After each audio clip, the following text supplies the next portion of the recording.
नवरात्रि व्रत कथा।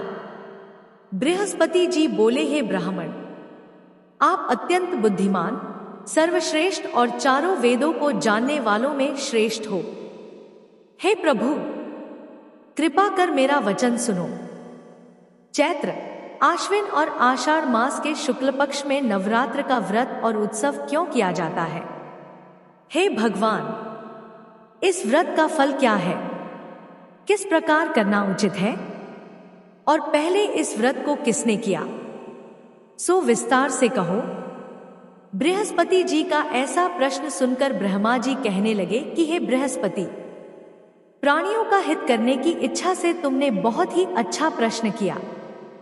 जो मनुष्य मनोरथ पूर्ण करने वाली दुर्गा, महादेवी, सूर्य और नारायण का ध्यान करे हैं, वे मनुष्य धन्य हैं। यह नवरात्र व्रत संपूर्ण कामनाओं को पूर्ण करने वाला है। इसके करने से पुत्र चाहने वाले को पुत्र, धन चाहने वाले को धन, विद्या चाहने वाले को विद्या और सुख चाहने वाले को सुख मिल सकता है। इस व्रत को करने से रोगी मनुष्य का रोग दूर हो जाता है और कारागार हुआ मनुष्य बंधन से छूट जाता है। मनुष्य की तमाम आपत्तियां दूर होती हैं और उसके घर में संपूर्ण संपत्तियां आकर उपस्थित हो जाती हैं। बंध्या और काक बंध्या को इस व्रत के करने से पुत्र उत्पन्न होता है।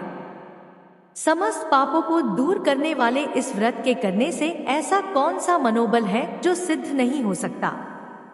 जो मनुष्य इस मनुष्य देह को पाकर भी नवरात्र का व्रत नहीं करता, वह माता पिता से हीन हो जाता है, अर्थात उसके माता पिता मर जाते हैं और अनेक दुखों को भोगता है। उसके शरीर में कुष्ठ हो जाता है और अंग से हीन हो जाता है, उसके संतान उत्पत्ति नहीं होती है। इस प्रकार वह मूर्ख अनेक दुख भोगता है। इस व्रत को न करने वाला निर्दयी मनुष्य धन और धान्य से रहित हो, भूख और प्यास के मारे पृथ्वी पर घूमता है और गूंगा हो जाता है। जो विधवा स्त्री भूल से इस व्रत को नहीं करती है, वह पतिहीन होकर नाना प्रकार के दुखों को भोगती है। यदि व्रत करने वाला मनुष्य सारे दिन का उपवास न कर सके तो एक समय भोजन करे और उस दिन बांधवों सहित नवरात्र व्रत की कथा करे। हे बृहस्पति, जिसने पहले इस व्रत को किया है उसका पवित्र इतिहास मैं तुम्हें सुनाता हूँ। तुम सावधान होकर सुनो। इस प्रकार ब्रह्मा जी का वचन सुनकर बृहस्पति जी बोले, हे ब्राह्मण, मनुष्यों का कल्याण करने वाले इस व्रत के इतिहास को मेरे लिए कहो, मैं सावधान होकर सुन रहा हूं। आपकी शरण में आए हुए मुझ पर कृपा करो। ब्रह्मा जी बोले, पीतठ नाम के मनोहर नगर में एक अनाथ नाम का ब्राह्मण रहता था। वह भगवती दुर्गा का भक्त था। उसके संपूर्ण सद्गुणों से युक्त मनो ब्रह्मा की सबसे पहली रचना हो ऐसी यथार्थ नाम वाली सुमति नाम की एक अत्यंत सुंदर पुत्री उत्पन्न हुई। वह कन्या सुमति अपने घर के बालकपन में अपनी सहेलियों के साथ क्रीड़ा करती हुई इस प्रकार बढ़ने लगी जैसे शुक्ल पक्ष में चंद्रमा की कला बढ़ती है। उसका पिता प्रतिदिन दुर्गा की पूजा और होम करता था। उस समय वह भी नियम से वहां उपस्थित रहती थी। एक दिन वह सुमति अपनी सखियों के साथ खेलने लग गई और भगवती के पूजन में उपस्थित नहीं हुई। उसके पिता को पुत्री की ऐसी असावधानी देखकर क्रोध आया और पुत्री से कहने लगा कि हे दुष्ट पुत्री, आज सुबह से तुमने भगवती का पूजन नहीं किया, इस कारण मैं किसी कुष्ठी और दरिद्री मनुष्य के साथ तेरा विवाह करूंगा।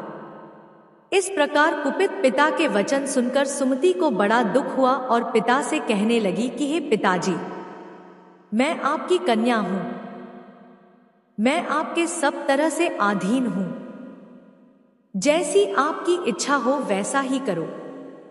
राजा कुष्ठी अथवा और किसी के साथ जैसी तुम्हारी इच्छा हो मेरा विवाह कर सकते हो, पर होगा वही जो मेरे भाग्य में लिखा है। मेरा तो इस पर पूर्ण विश्वास है।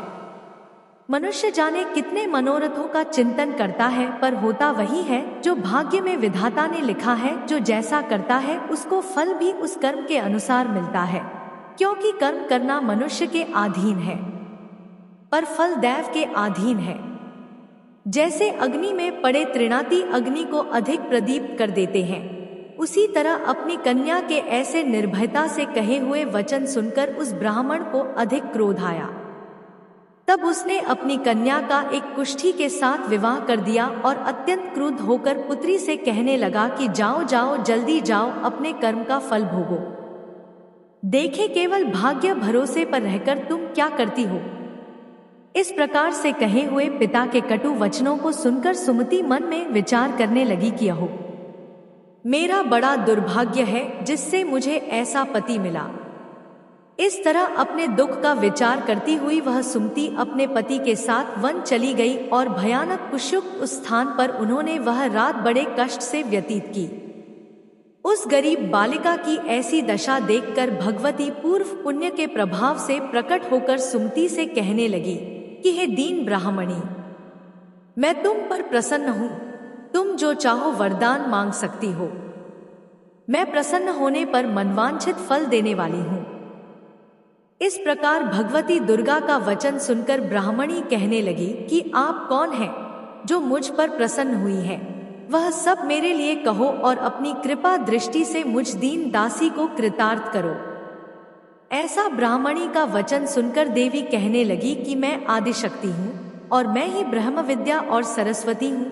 मैं प्रसन्न होने पर प्राणियों का दुख दूर कर उनको सुख प्रदान करती हूँ। हे ब्राह्मणी, मैं तुझ पर तेरे पूर्व जन्म के पुण्य के प्रभाव से प्रसन्न हूँ। तुम्हारे पूर्व जन्म का वृतांत सुनाती हूँ, सुनो। तुम पूर्व जन्म में निषाद, भील की स्त्री थी और अति पतिव्रता थी। एक दिन तेरे पति निषाद ने चोरी की। चोरी करने के कारण तुम दोनों को सिपाहियों ने पकड़ लिया और ले जाकर जेलखाने में कैद कर दिया। उन लोगों ने तेरे को और तेरे पति को भोजन भी नहीं दिया। इस प्रकार नवरात्रों के दिनों में तुमने न तो कुछ खाया और न ही जल ही पिया, इसलिए 9 दिन तक नवरात्र का व्रत हो गया। हे ब्राह्मणी, उन दिनों में जो व्रत हुआ उस व्रत के प्रभाव से प्रसन्न होकर तुम्हें मनवांछित वस्तु दे रही हूं। तुम्हारी जो इच्छा हो वह वरदान मांग लो। इस प्रकार दुर्गा के कहे हुए वचन सुनकर ब्राह्मणी बोली कि अगर आप मुझ पर प्रसन्न हैं तो हे दुर्गे, आपको प्रणाम करती हूँ। कृपा करके मेरे पति के कुष्ठ को दूर करो। देवी कहने लगी कि उन दिनों में जो तुमने व्रत किया था उस व्रत के एक दिन का पुण्य अपने पति का कुष्ठ दूर करने के लिए अर्पण करो। मेरे प्रभाव से तेरा पति कुष्ठ से रहित और सोने के समान शरीर वाला हो जाएगा। ब्रह्मा जी बोले। इस प्रकार देवी का वचन सुनकर वह ब्राह्मणी बहुत प्रसन्न हुई और पति को निरोग करने की इच्छा से ठीक है ऐसे बोली। तब उसके पति का शरीर भगवती दुर्गा की कृपा से कुष्ठहीन होकर अति कांतियुक्त हो गया, जिसकी कांति के सामने चंद्रमा की कांति भी क्षीण हो जाती है। वह ब्राह्मणी पति की मनोहर देह को देखकर देवी को अति पराक्रम वाली समझकर स्तुति करने लगी कि हे दुर्गे, आप दुर्गत को दूर करने वाली, तीनों जगत की संताप हरने वाली, समस्त दुखों को दूर करने वाली, रोगी मनुष्य को निरोग करने वाली, प्रसन्न होने पर मनवांछित वस्तु को देने वाली और दुष्ट मनुष्य का नाश करने वाली हो। तुम ही सारे जगत की माता और पिता हो। हे अम्बे, मुझ अपराध रहित अबला की मेरे पिता ने कुष्ठी के साथ विवाह कर मुझे घर से निकाल दिया। उसकी निकाली हुई पृथ्वी पर घूमने लगी। आपने ही मेरा इस आपत्ति रूपी समुद्र से उद्धार किया है। हे देवी, आपको प्रणाम करती हूं। मुझ दीन की रक्षा कीजिए। ब्रह्मा जी बोले, हे बृहस्पति। इसी प्रकार उस सुमति ने मन से देवी की बहुत स्तुति की। उससे हुई स्तुति सुनकर देवी को बहुत संतोष हुआ और ब्राह्मणी से कहने लगी कि हे ब्राह्मणी, उदालय नाम का अति बुद्धिमान, धनवान, कीर्तिवान और जितेंद्रिय पुत्र शीघ्र होगा। ऐसे कहकर वह देवी उस ब्राह्मणी से फिर कहने लगी कि हे ब्राह्मणी, और जो कुछ तेरी इच्छा हो वही मनवांछित वस्तु मांग सकती है। ऐसा भगवती दुर्गा का वचन सुनकर सुमति बोली कि हे भगवती दुर्गे, अगर आप मेरे ऊपर प्रसन्न हैं तो कृपा कर मुझे नवरात्रि व्रत विधि बतलाइए। हे दयावंती, जिस विधि से नवरात्र व्रत करने से आप प्रसन्न होती हैं उस विधि और उसके फल को मेरे लिए विस्तार से वर्णन कीजिए। इस प्रकार ब्राह्मणी के वचन सुनकर दुर्गा कहने लगी, है ब्राह्मणी, मैं तुम्हारे लिए संपूर्ण पापों को दूर करने वाली नवरात्र व्रत विधि को बताती हूँ, जिसको सुनने से तमाम पापों से छूटकर मोक्ष की प्राप्ति होती है। आश्विन मास के शुक्ल पक्ष की प्रतिपदा से लेकर 9 दिन तक विधि पूर्वक व्रत करे। यदि दिन भर का व्रत न कर सके तो एक समय भोजन करे। पढ़े लिखे ब्राह्मणों से पूछकर कलश स्थापना करे और वाटिका बनाकर उसको प्रतिदिन जल से सींचे। महाकाली, महालक्ष्मी और महासरस्वती इनकी मूर्तियां बनाकर उनकी नित्य विधि सहित पूजा करे और पुष्पों से विधि पूर्वक अर्घ्य दे। बिजौरा के फूल से अर्घ्य देने से रूप की प्राप्ति होती है। जायफल से कीर्ति, डाक से कार्य की सिद्धि होती है। आंवले से सुख और केले से भूषण की प्राप्ति होती है। इस प्रकार फलों से अर्घ्य देकर यथाविधि हवन करें। खांड, घी, गेहूं, शहद, जौ, तिल, विल्व, नारियल, दाख और कदम्ब इनसे हवन करें। गेहूं होम करने से लक्ष्मी की प्राप्ति होती है। खीर व चंपा के पुष्पों से धन और पत्ते से तेज और सुख की प्राप्ति होती है। आंवले से कीर्ति और केले से पुत्र होता है। कमल से राज सम्मान और दाखों से सुख संपत्ति की प्राप्ति होती है।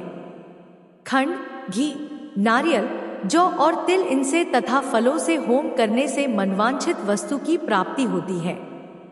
व्रत करने वाला मनुष्य इस विधान से होम कर आचार्य को अत्यंत नम्रता से प्रणाम करे और व्रत की सिद्धि के लिए उसे दक्षिणा दे। इस महाव्रत को पहले बताई हुई विधि के अनुसार जो कोई करता है उसके सब मनोरथ सिद्ध हो जाते हैं। इसमें तनिक भी संशय नहीं है। इन 9 दिनों में जो कुछ दान आदि दिया जाता है उसका करोड़ों गुना मिलता है। इस नवरात्र के व्रत करने से ही अश्वमेध यज्ञ का फल मिलता है। हे ब्राह्मणी, इस संपूर्ण कामनाओं को पूर्ण करने वाले उत्तम व्रत को तीर्थ, मंदिर अथवा घर में ही विधि के अनुसार करें। ब्रह्मा जी बोले, हे बृहस्पति, इस प्रकार ब्राह्मणी को व्रत की विधि और फल बताकर देवी अंतर्ध्यान हो गई। जो मनुष्य या स्त्री इस व्रत को भक्ति पूर्वक करता है वह इस लोक में सुख पाकर अंत में दुर्लभ मोक्ष को प्राप्त होता है। हे बृहस्पति, यह दुर्लभ व्रत का महात्म्य मैंने तुम्हारे लिए बतलाया है। बृहस्पति जी कहने लगे, हे ब्राह्मण, आपने मुझ पर अति कृपा की जो अमृत के समान इस नवरात्र व्रत का महात्म्य सुनाया। हे प्रभु, आपके बिना और कौन इस महात्म्य को सुना सकता है। ऐसे बृहस्पति जी के वचन सुनकर ब्रह्मा जी बोले, हे बृहस्पति, तुमने सब प्राणियों का हित करने वाले इस अलौकिक व्रत को पूछा है, इसलिए तुम धन्य हो। यह भगवती शक्ति संपूर्ण लोकों का पालन करने वाली है। इस महादेवी के प्रभाव को कौन जान सकता है। प्रेम से बोलिए, जय माता दी, माता रानी सबका कल्याण करे।